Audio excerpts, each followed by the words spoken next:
Shalom, shalom, shalom, beloved. You're all welcome to yet another day, another beautiful day.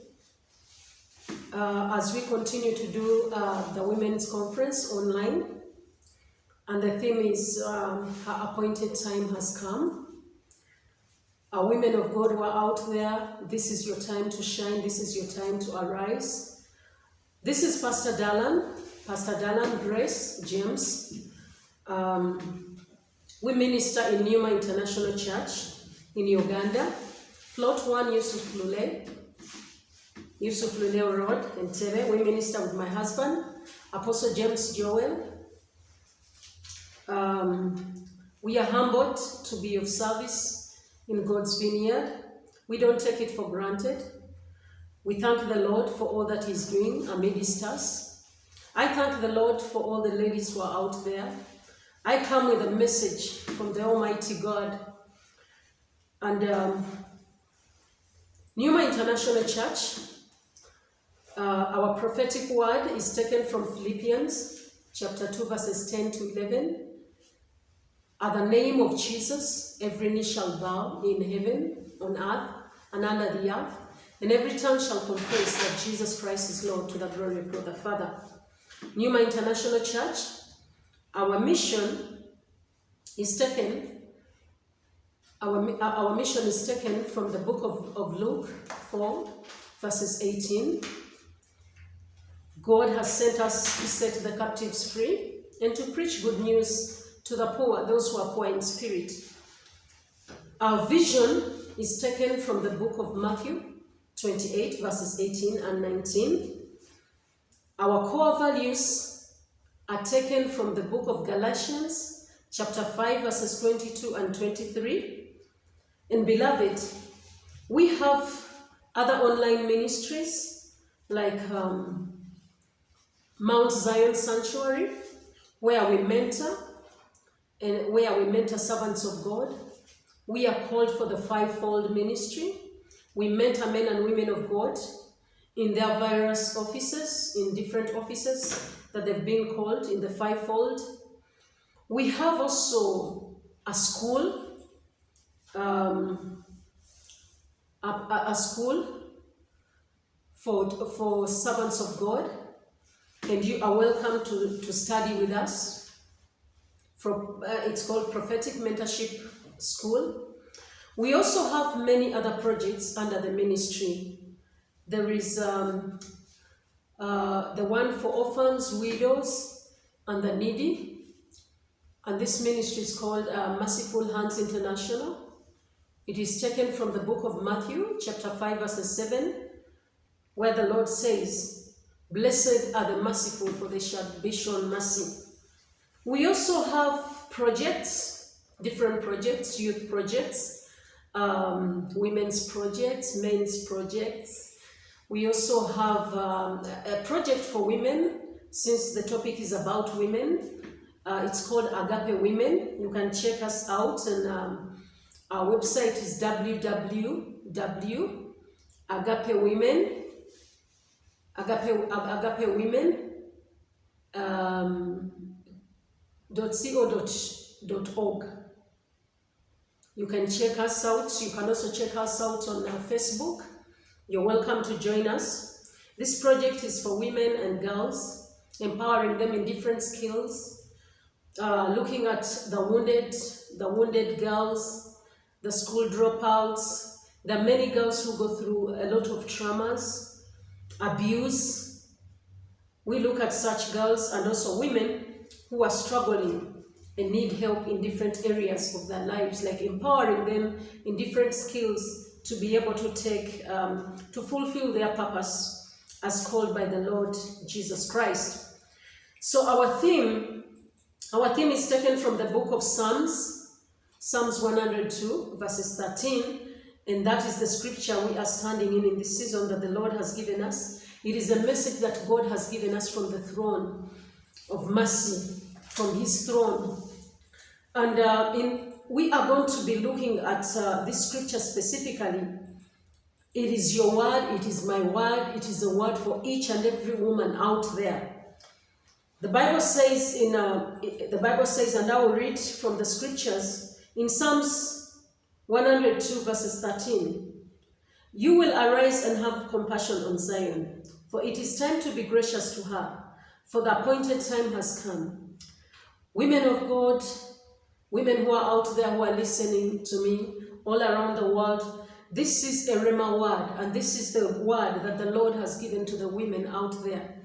Receive this word, act on it, take it in faith. The things of the Lord or the things in the kingdom are all taken by force. And the Bible says in Matthew 11:12 that since the days of John the Baptist until now, the kingdom of heaven has suffered violence, but the violent take it by force. Beloved, I am calling upon you to raise up in faith, because the Bible also tells us that faith with no action is dead. We need to raise up beyond that. We need to raise up. We need to take God's hand, God's word. We need to take him at his word, because the Bible says we need to tell God, you have said that you will have compassion on Zion. We are the Zion today that the Lord is speaking to. You have said that you will be gracious to us, and we are saying that we are here because our appointed time has come. We need to stand firm as women and proclaim this word in our lives. Beloved, let us pray as we begin and as we continue with this women conference, online women's conference. Beloved, we are very sorry we couldn't do a physical one-on-one as we initially intended because of the spikes of COVID. We are currently in Kenya, in Kenya, Nairobi, and based in Rongata, Rongai currently. But the problem is that there are government restrictions. The SOPs have to be followed. So, beloved, and that's why we have decided to do this online. It was supposed to be a one-on-one, a conference where we can interact with people. But still, you're welcome to send us your opinions. You're welcome to send messages if you have a question. As I'm going to go through the topic today that we are going to be looking at, beloved, our website is www.newmainternationalchurch.co.ug, and you can also send to me directly, pastor.gdalan. G Dalan is one word, G for girl, and Dalan is DALLAN at newmainternationalchurch.co.ug. So, beloved, you're welcome. You can send in your questions. You can send in your queries or whatever you'd want to know more about what we have been discussing about and what the Lord is speaking to the women in this season. You are welcome. You can send us an email. You can check out our website and send a message there. We will be checking oftenly. Even on Facebook, we are going to be posting. You can send any query and we will be very glad to answer it. Pneuma is a Greek word, and the spelling is P-N-E-U-M-A. It's a Greek word which means the breath of God or the Holy Spirit. And the reason this is the name the Lord gave us, because the Bible says in Romans 8 verses 14, as many are led by the Spirit are the sons of God. So basically meaning that those who are led by the Spirit are the sons of God. And that's why the church is called Pneuma, because when our Lord Jesus Christ was going, he said, I have not left you as orphans, I have left you with another helper, the Holy Spirit. Because without the Spirit of God, there is nothing much that we can be able to do on our own. He's our advocate, our counselor, our strengthener. He guides us in everything concerning the will of God. We cannot understand the will of God without the Holy Spirit. We need him on a daily basis. Even though one received the Holy Spirit on the day of redemption, which was the day of salvation, we need continuous infilling of the Holy Spirit as we continue to dwell in the Spirit of the Lord, because we need to be filled with the Holy Spirit on a daily basis. Every minute, every second, we need his wisdom, his knowledge, his counsel. We need his understanding. We need him to reveal to us the hidden mysteries of the kingdom. And beloved, we can only do this if we continuously ask for the Holy Spirit to fill us. And Luke 11:13, the Bible says, if you who are evil know how to give good gifts to your children, how much more will your Heavenly Father give unto those who ask for the Holy Spirit? So meaning that our Lord Jesus Christ tells us to continually ask for the Holy Spirit. So, as you continue to ask for the Holy Spirit continuously, then you will be able to have wisdom. You will be able to know what the will of God is. The Bible says also in Isaiah 11 verses 2, the Spirit of the Lord will rest on him, the Spirit of wisdom and understanding, the Spirit of counsel and strength, the Spirit of knowledge and the fear of the Lord. So, the more we ask for the Spirit of God, the more we ask to be filled with the Holy Spirit, the more we'll be wise, the more we'll have understanding of different things, understanding the economy, understanding spiritual things or the mysteries of the kingdom, understanding everything in every area of your life. Whether it is bringing up children, whether it is having a happy marriage, we will understand the will of God most of all, what the will of God is in our lives and what God wants us to do at a particular time. It is very important for us to know that this is very important. We will have strength through him because he's our strengthener. He's our advocate. When the enemy is accusing us day and night, we will have an advocate to fight for us. When we are weak, he will strengthen us, and he will also instill the fear of God in our hearts so that we will walk according to the will of God. Because the Bible says in Psalms 34 verses 9, fear the Lord, all you saints, for those who fear the Lord lack nothing. And we do not want to lack in anything good in our lives, in every area of our lives. So beloved, let us pray as we start, and let us welcome the Holy Spirit. As I've just spoken about it, there is nothing that we can start without the Spirit of God. Father, Lord, in the name of Jesus Christ, we want to thank you. We give you praise. We give you glory. Lord, we want to welcome you, Lord, O King of glory. We welcome you, God the Father, God the Son, God the Holy Spirit. We want to thank you for this new day. We want to thank you for the women out there and all the people who are listening right now, Lord, O King of glory. We are asking you, Lord, O King of glory, send your Spirit. We know that when you send your Spirit, we are renewed, we are revamped, Lord, O King of glory. We are alive, we are strengthened. Send your Spirit, my Lord, Heavenly Father, King of glory. For you have told us to ask for the Holy Spirit. And your word in Romans 8:26 and 27 says, in the same way, the Spirit helps us in our weaknesses. For we do not know even what we ought to pray as we should. But the Spirit intercedes on our behalf with groanings so deep of words. He who searches the hearts and he who knows what is in the Spirit intercedes on our behalf in accordance to the will of the Father. God Almighty, we welcome your Holy Spirit, even as we share, Lord, O King of glory, as we continue to share. This is the second part of what we have been sharing. We are welcoming you, Lord, O King of glory. Dwell in us, Lord, O King of glory, in the name of Jesus Christ. Reveal to us the mysteries of your word that we are going to share today, God Almighty, in the name of Jesus Christ. We ask of you to take charge of our hearts, to take charge of our souls, of our body, of our spirit. Take charge of everything concerning us, because, Lord Jesus, we know that it is you who is in control. And we also know that, Lord Jesus, you are seated on the right-hand side of the Father, interceding on our behalf. As you continue to intercede for us, Lord Jesus, let your people, King of glory, because, Lord Almighty, Lord Jesus, we know that you are the Word, and you are the Word of truth. For you say, if you know the truth, it shall set you free. Lord, O King of glory, as we have come today, Lord, O King of glory, to speak about your word, which is the truth, let your word edify us. Let your truthfulness be in us, Lord, O King of glory. Reveal your truthness, your truthfulness, which is hidden in your word, O King of glory, to us, Lord, O King of glory. And Lord Almighty, in the name of Jesus Christ, let your word illuminate us, Lord, O King of glory, and remove every darkness amidst us, within us, around us, in the mighty name of Jesus Christ. Father, we welcome you. We give you all the praise and all the glory. We welcome you. Take charge, Lord, O King of glory, in the name of Jesus Christ. As you continue, Holy Spirit, to reveal Jesus Christ to us in a greater way, in a mightier way, in the mighty name of Jesus Christ. We give you praise, we give you glory, and all this we pray in Jesus' mighty name. Hallelujah, beloved. So as I was saying that we are very humbled to be doing this. I and my husband, we love serving people, and being of service in his vineyard is a privilege. We don't take it lightly. Being servants of God, we don't take it lightly. It is one of the most important thing in life, to serve in the kingdom of God.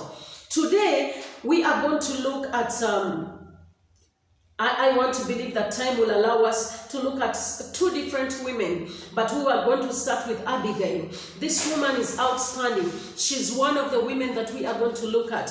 And what can we learn from Abigail? Abigail,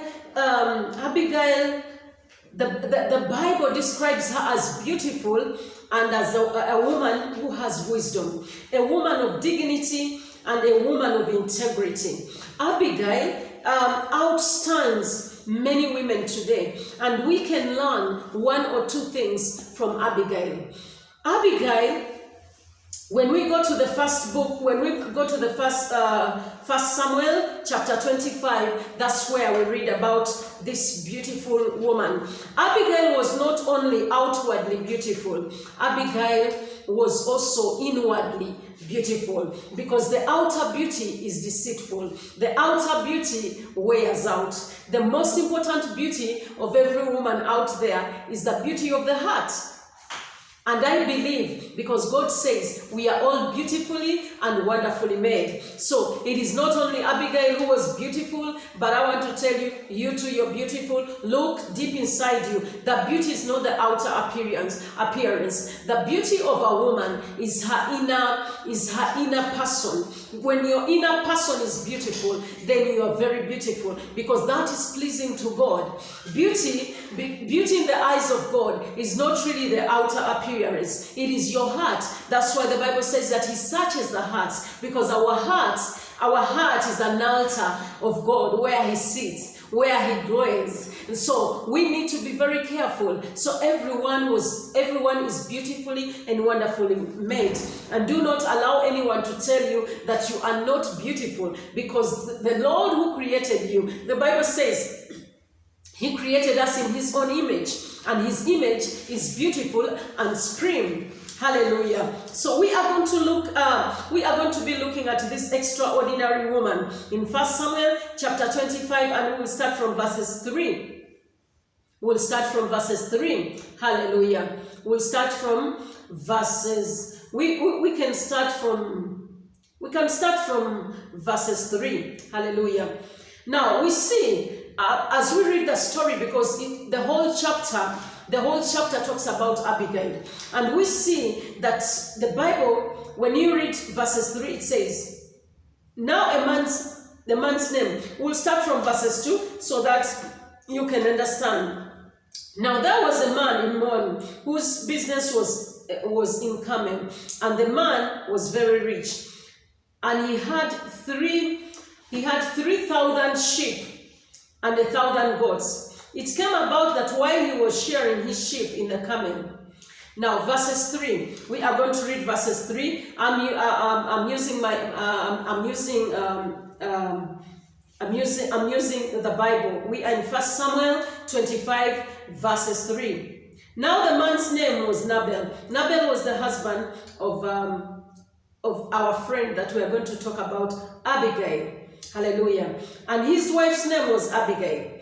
And the woman was intelligent and beautiful in appearance. Now we see that Abigail was beautiful and intelligent in appearance. Now the word intelligent and beautiful, intelligent means that she was wise. She had wisdom in many things.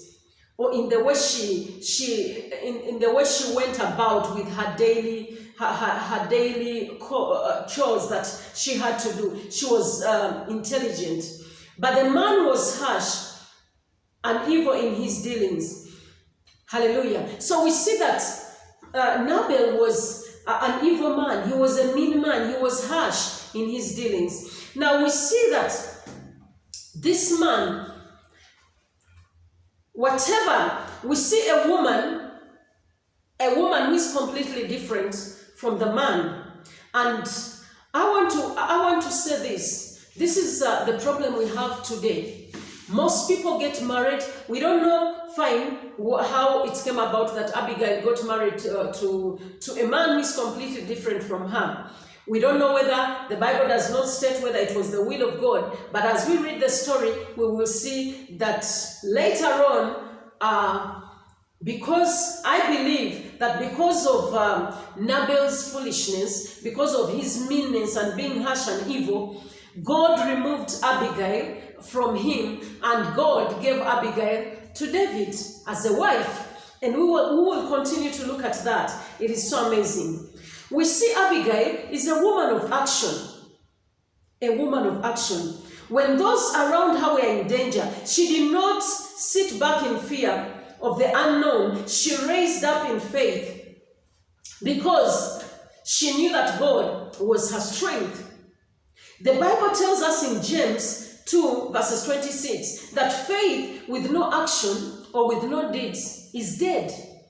And this woman, one thing I like about her is the faith that she had in the Lord, because our faith is in the Lord. She had faith in the Lord. Why? Because I want to tell you something. The time when David was in the wilderness, he was not a man that you would wake up and go and just meet just like that.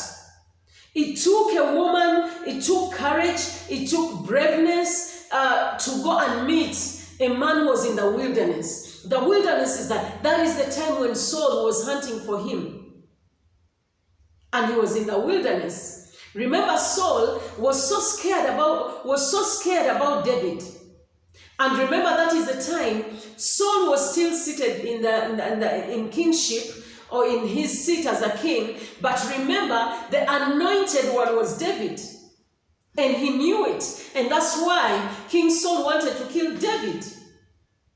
So David was a man who was well known for shedding blood in those days, because he was in the wilderness. Whoever came against him, he would finish them. But the Lord was with him. It's not that he was doing all those things on his own. Now we see Abigail, a spirit-filled woman with no fear, walks in the unknown territories, but knowing that God is with him. She goes ahead to go and meet this man. Why does she go to meet David? We want to see how all this came about. So we see in verses 4 that David heard in the wilderness that Nabal was shearing his sheep. Verses 5. So David sent 10 young men, and David said to the young men, "Go up to Carmel, visit Nabal, greet him in my name." Hallelujah. In verses 6. "And thus you shall say, have a long life, peace be unto you, and peace to your house, and peace be to all that you have." So we see David was in the wilderness with his men. He's sending his men to Nabal because he needed help. He was in the wilderness and he needed help. And why was he needing this help from this man? It's because also of what he had done. Now I have heard that you have shears. Now the shepherd have been with us, and we have not insulted them, nor have they missed anything, all that they were in coming. Now we see that David and his men took care of Nabal's workers, his sheep. They watched over them all night and all days, all the time when they were in Carmel, and nothing evil happened to them. And verses 8 says, "Ask the young men, and they will tell you. Therefore let my young men find favor in your eyes." We see David asking very humbly Nabal to stand with them. Not only because of what they had done, but because they needed help. Like we know that when people are in the wilderness fighting the government or fighting the authority that is on, they are all over the place, but normally they don't have food. And normally they need food or sometimes even shelter. "For we have come on a festival day. Please give whatever you find at hand of your servant and to your son David." When David's young men came, they spoke to Nabal according to all the words David in David's name. Then they waited. Verses 10. But Nabal answered David's servants and said, Who is David? Now, the reason why the Bible calls Nabal a foolish man is because he did not even know who David was. He was not only maybe not knowing David, but he was also speaking arrogantly. This shows that indeed he was evil because he was not spiritual. Unlike Abigail. Abigail was spiritual. She knew that even though King Saul was the one seated on the chair, the anointed king by God was David. Even though physically he was not seated on the chair, he was in the wilderness, in the training ground. The wilderness is a place of luck. I believe that most of us understand. The wilderness is normally a desert, is a place of luck, but it is also a place of training where God trains his servants. We see that even Moses was in the wilderness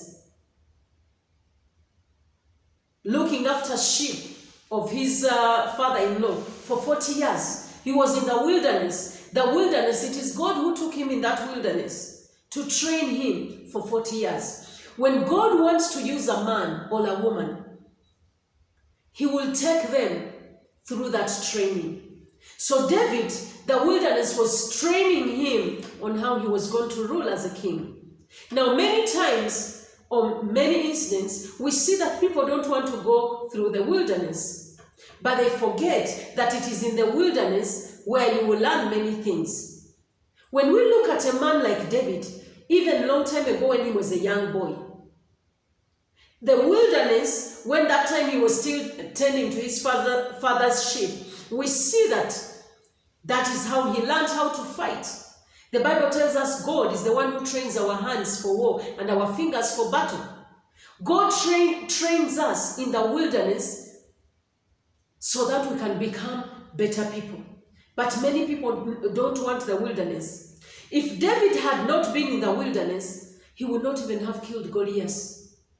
But because in the wilderness, he had killed a bear, he had killed a lion, so God had, that was training. So the wilderness is normally a training ground. If you want to be a great woman of God, you need to allow God to take you through the wilderness. And every Christian will go through the wilderness. Sometimes we may call it long suffering or the suffering of the righteous.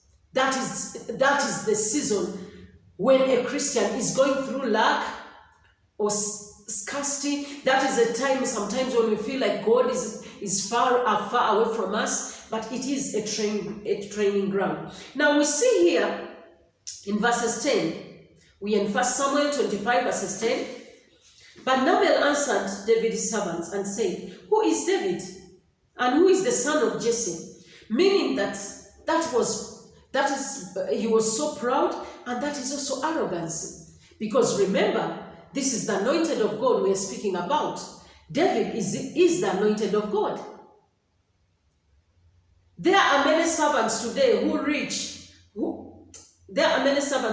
are each breaking away from his master. So basically, he was so arrogant in the way he was saying that David is like a servant who has broken away from Saul. Meaning he has broken away from Saul in disobedience. So he was being so arrogant, and everything he was saying was not true. And verses 11, he continues in his arrogance by saying, Shall I then take my bread? Shall I then take my bread and my water and meat I have slaughtered for my shares and give it to men whose origin I do not know? Hallelujah. So we see, as we continue to go, David's young men returned to their way and went back, and they came and told him according to all these words. Meaning they went back to David and told him all what Nabal had said. And we know in verses 13, David said to his men, Each of you gird on his sword. So men girded on his So each man girded on his sword, and David also girded on his sword. And about 400 men went up behind David, while 200 stayed with the baggage or with the luggage. Hallelujah. So we see David was angered by all what Nabal had said, the way he had insulted him. And the Bible says, touch not my anointed and do no harm to my prophets. Verses 14. But one of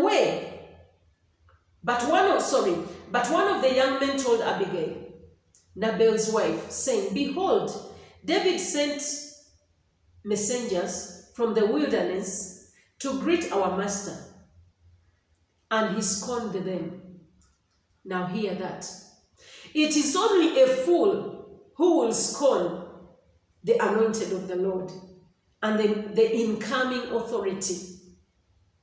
Now, beloved, this is where we are going to start to see how Abigail was a wise woman, an intelligent woman, a woman of integrity, a woman of action, and a woman of dignity. What did she do?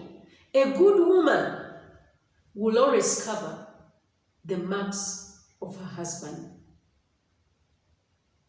the mistakes of her husband. Not by covering them as in agreeing with evil, but deciding to say, my husband has done bad here, let me do good here for the sake of the kingdom and to protect my family. So, as we continue, in verses 15, yet the men were very good to us. Now hear this. These men, David and his men, were very good to them. That's what the servant now is reporting to Abigail. And we went and we were not insulted, meaning David and his men did not insult the men of Nabal, nor even do anything to them, nor even steal from them, because we know when soldiers and in the wilderness they are trying to take over the government, they can be, we've heard many things, more especially in Africa. I heard about how previous governments, what they used to do, they used to steal animals from people, they used to kill them, they used to rape women, they used to do many things. We've heard of these things.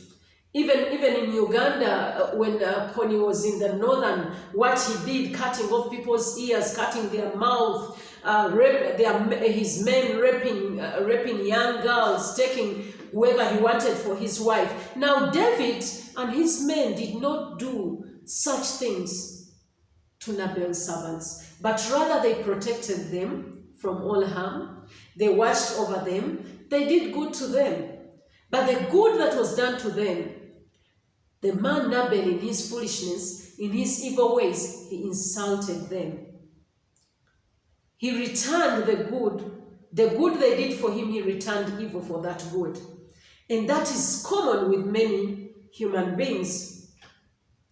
So this servant is explaining to Abigail, yet the men were very good to us, and we were not insulted, nor did we miss anything, as long as we went about with them while we were in the fields, which is a rare thing, because such men can be hostile when they're in the wilderness. Because it is a place of lack, it is a place of,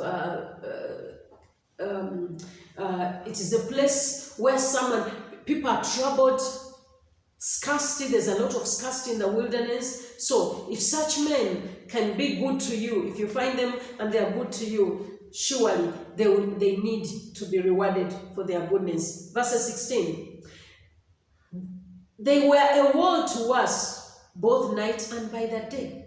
Now, in the Bible, when you hear that someone was a wall around us, a wall represents prayers. Meaning that these men of David did not only protect them physically, but they also protected them spiritually. All the time we were with them tending the sheep. So all the time they were tending sheep, for all that time they were in the wilderness with them, David and his men were a wall around them. Hallelujah. Verses 11. Now therefore know and consider what you should do. So this man is still speaking to Abigail. For evil is plotted against our master and against all his household. He is such a worthless man that no one can speak to him. Hallelujah. So we see that even the workers knew that their boss was worthless. He was a mean man, meaning that he was also mean to them. But we are going to look at what Abigail did. This spirit-filled woman of God, Abigail, the beautiful and intelligent woman, did not just sit back. Hallelujah. The Bible says in verses 18, then Abigail hurried and took 200 loaves of bread and 2 jugs of wine, 5 sheep already prepared, and 5 measures of roasted grain, and 100 castors of resin, and 200 cakes of figs, and loaded them on the donkeys. Look at that. Look at that. This woman decides to say, no, I'll do what is right to cover up for my family. Because David, remember, David was coming with 400 men. Now, beloved, I want you to understand that the setting of long time ago was not like the setting of today. A family was an entire village. That's why he was coming with 400 men. A setting, a home, meant almost a whole village or a whole community. Because the whole community was like one family. It's not like the setting of today where you find there is a wife, a husband, and maybe just 4 children, and maybe 2 helpers. Not a small family of 6 or 8 or even 10. We are talking about a whole community, because those were the settings of long time ago. Verses 19. She said to her young men, go on before me. Behold, I'm coming after you. But she did not tell her husband, Nabal. Now, she didn't tell her husband. Why? She acted wisely. Because if she had told her husband, in his wicked ways, he was not going to accept that, because already he had denied. But remember, Abigail was looking at the household. Abigail was looking at the community. Abigail did not even consider her life. What if David had slaughtered her? Because remember, David, in that state, he was in anger. But Abigail did not even look at, she did not look even at her life. Abigail was looking at the life of her household, the life of the community, the life of other people. And he knew, and she knew, how dangerous this man can be. Verses 20. It came about as she was riding on her donkey and coming down by the hidden part of the mountain, that behold, David and his men were coming down towards her. So she met them. Now we see, she did not lose any time. She took action immediately. If Abigail had not taken action, if Abigail had lost any time, her entire family, the entire community was going to be wiped out. Now, when God tells us in the Rhema word he has given us, Psalms 102, verses 13, when he tells us that he's going to have compassion on us and he'll be gracious to us, he says, I will arise and have compassion on Zion. I'll be gracious to her, for her appointed time has come. God is a God of seasons and times. Beloved, when God calls you into action, or when God calls you to raise up and he says your time has come, God is saying your time has come. You need to be like Abigail. You cannot lose any time. Because if you lose any time, something may be damaged, or it may be too late for you. When a season for planting passes, when the rains were there, and now the weather has changed,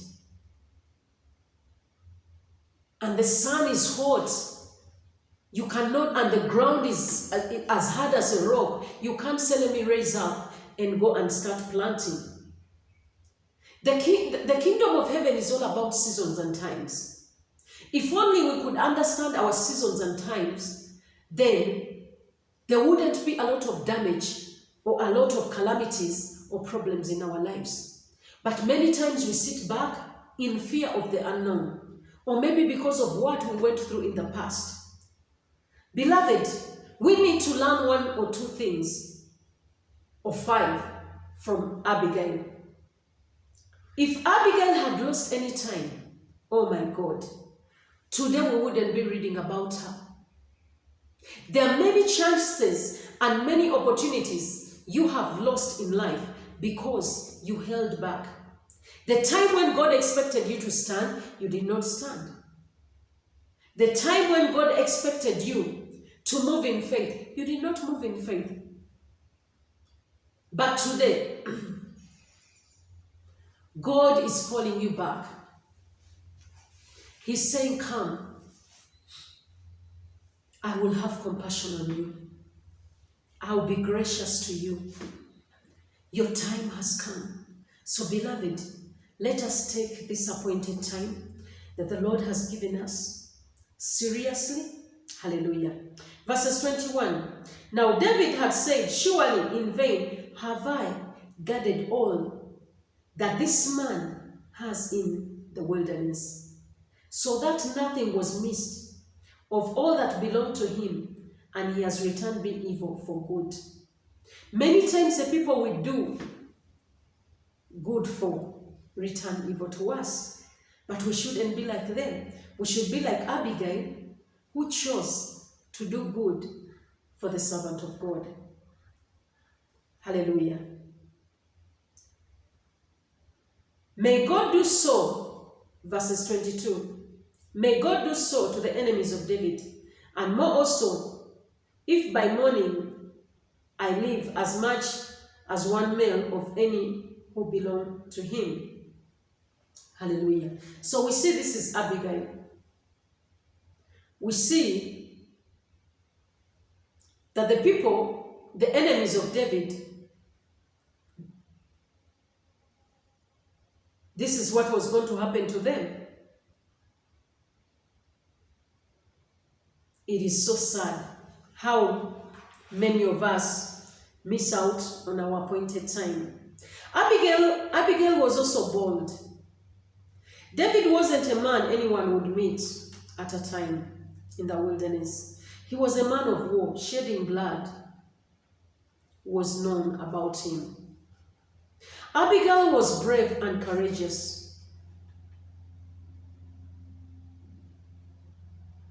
And she wanted to cover the evil and selfishness of her husband, and also to save her household like any wise woman. The Bible speaks already how Abigail's husband was an evil man. Now Abigail, when we see this, we see a woman who was going through situations with this kind of man. But Abigail did not sit back because of the situations that she was going through and hold back like most of us who look at our situations. The Bible says we live by faith and not by sight. Abigail did not look at her sight. Abigail did not look at her circumstances. Abigail did not look at the situation she was going through with this evil man. But Abigail was hopeful. She knew that the future held a great destiny for her. She was positive. Let us not allow the situations we're in to clog our eyes, to cover our eyes, and not to see what the Lord is calling us in the future or for the future. She took supply. We see the first thing, she took all the supply David needed and more. Basically, she took exceedingly more than what initially maybe David had asked for. Nabal did not think about the fact that even though he was a wealthy man, he could not enjoy his wealth if he's dead. But this Abigail seized the opportunity and she said, let me take it, let me save my household. I will not sit back and mourn over this foolish man. I will not sit back and mourn over the fact that I've lost a job. I will not sit back and mourn over the fact that my family has rejected me. I will not sit back and mourn for the fact that I'm currently jobless. I will not sit back and mourn for the fact that my husband is harsh to me. I will not sit back and watch, because God always has a better plan for us. Abigail's humility and gentleness saved the family and the entire community.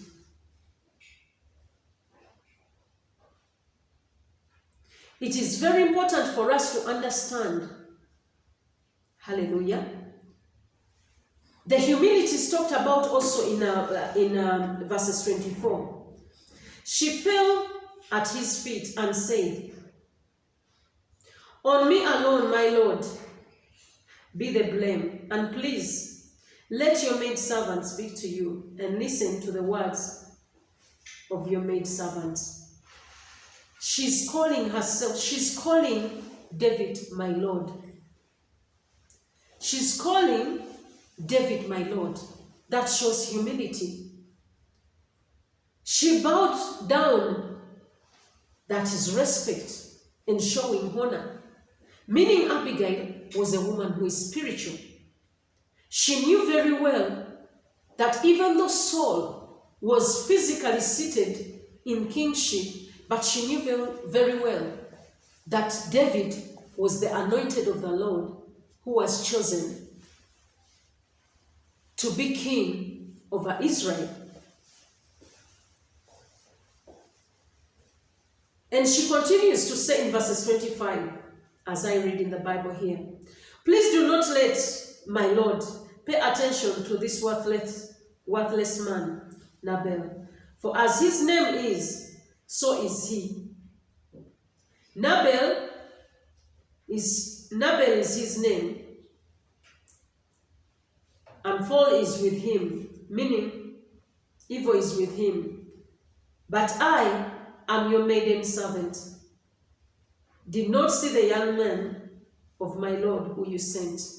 So we see a woman who knows how to intercede on behalf of other people. We are seeing a woman who stands in the gap, because the Bible also tells us why we need to learn from Abigail. The Bible tells us about being able to stand in the gap for other people. The Bible says in Ezekiel 22 verses 30, I searched for a man among them who would build up a wall and stand in the gap before me for the land, so that I would not destroy it, but I found no one.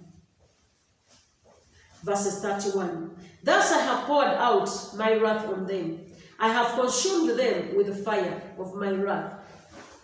Their way I have brought upon their heads, declares the Lord. Beloved, we need to understand that God, when there is no man standing in the gap for us, in his wrath, he will consume people. So that's why we see Abigail interceding on behalf of the husband, on behalf of her household. We need to learn to be women who will also stand in the gap, not only for our households, but for our nations, for our communities, in any way that the Lord has called you to stand. The Bible also says in Matthew 11, and I will read Matthew 11. Let us look at Matthew 11:29. The Bible says, and I will read it. This is an advice that our Lord Jesus Christ gives us. I'll read from verses 28. These are the words of Jesus Christ. He says, "Come to me, all who are weary and heavy laden, and I will give you rest." Now the word "come to me," we come to the Lord in many different ways. Why is the Lord telling us to come to him? When your appointed time has come, Jesus is telling you, come to me. No matter how much you've been carrying on your shoulders, no matter what you have gone through in the past, come to me. Let me take this baggage. Let me take the burden off your shoulders. Let me carry it. So Jesus is calling you today. Don't look at your circumstances, because we see that Abigail was set free from this evil man, and God gave him to David as his second wife. When we come to the Lord, or when we obey and do his will, he will set us free from whatever has been holding us back. He will take away the evil man. He will take away whatever hindrance or whatever burden that we've been carrying. And he will give us rest, because rest is only found in Jesus Christ. And verses 29 is the one which I wanted. "Take my yoke upon you and learn from me, for I am gentle and humble in heart." That is Jesus Christ himself. "And you will find rest for your souls." Hallelujah. Verses 30. "For my yoke is easy and my burden is light." Many times we have carried the burdens of the world, and we forget that all we need to do is carry these burdens and take them to Jesus Christ. But we also need to learn from him, as he says, "Learn from me, for I'm gentle and humble in heart." Beloved, I want to tell you something. It is very important for us to follow suit the words of our Lord Jesus Christ. As we continue to read, I have a few scriptures as we finish the story of Abigail. In 1 Samuel 25, we had reached verses 26. Yes, verses 26, verses 20, 25. We are going on verses 26. So we need to learn from Jesus Christ, and we will find rest in him. Verses 26, 1 Samuel 25, verses 26. "Now therefore, my Lord, as the Lord lives, and as for your soul lives, since the Lord has restrained you from shedding blood and from avenging yourself by your own hand, now let your enemies and those who seek evil against the Lord be as Nabal." Hallelujah. This woman is not only interceding for her family, but we can see she's also praying for the incoming king, that his enemies will be like his husband. Because we see death met Nabal because of his evil ways. Hallelujah. So she did not only intercede for her family, but here, see how spiritual this woman was. She's also prophesying in the life of the forthcoming king, David. Abigail was very spiritual. She honored authority, even though David was still in the wilderness, in a place of lack and scarcity, and a training ground. Abigail looked beyond the circumstances of David, because she was in the spirit. For her, David was already on the throne. The fact that he was the anointed of God, she did not look at David as a man. You know, when a man is in the wilderness, maybe even their appearance cannot be like that of a king. They may be in torn clothes, because they're in a place of lack. Their sandals may be broken. There are many things, the appearance cannot be good. But we are seeing Abigail, in her wisdom, overlooked all that. Abigail, even bowing before David, was looking at him as a king who is already seated in his rightful place. She was looking at the future, not at the present situation of David. The same way she did not look at her situation, even in David's case, she looked in the future, or at the future of who David was going to become, not who David was in the wilderness. Now that is wisdom. Verses 27. Now let this gift which your maidservant has brought to my Lord be given to the young men who accompany my Lord. Now, beloved, there is something else we can learn out of this. This woman, after prophesying, as if all what she has done is not enough, she did not go empty-handed. She did not see the anointed of the Lord empty-handed. She came with something in her hands. She came carrying extra than even what initially maybe they expected. Abigail knew very well that the gifts, the Bible says, a man's gift, Proverbs 18 verses 16. Proverbs 18 verses 16 says, a man's gift makes room for him and brings him before great men. This is very powerful. If only people would understand the power of a gift. Now, a gift in this case can also be a gift God given, like a talent. That's why you see when people sing and they're very good in what they are doing, they raise up and raise up. In that process, they will start meeting big people. A gift can be a talent. A gift can be something that you have in your house. It can be a physical gift, like what Abigail did, and carried stuff from her house and took to David. Now, this gift, we see that indeed in the future, made Abigail to sit in the kingdom with David, because a man's gift makes room for him and brings him before great men. We need to learn this, that whenever we go out there to see a servant of God or someone that is of the Lord, as the Spirit leads us, may we not go empty-handed. The Bible continues to say, Abigail, even though Abigail was in a toxic relationship with the evil, mean, and foolish husband, Abigail did not allow her circumstances to define her future.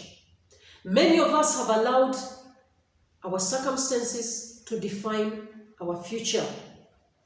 Hallelujah. And this does not please God. When we allow our circumstances to determine our future, we limit God. Our God is unlimited. Your circumstance today does not determine your future. God looks at a man not in his present condition, but God looks at a man as he looks more at how the man is going to finish. Currently, you may be out there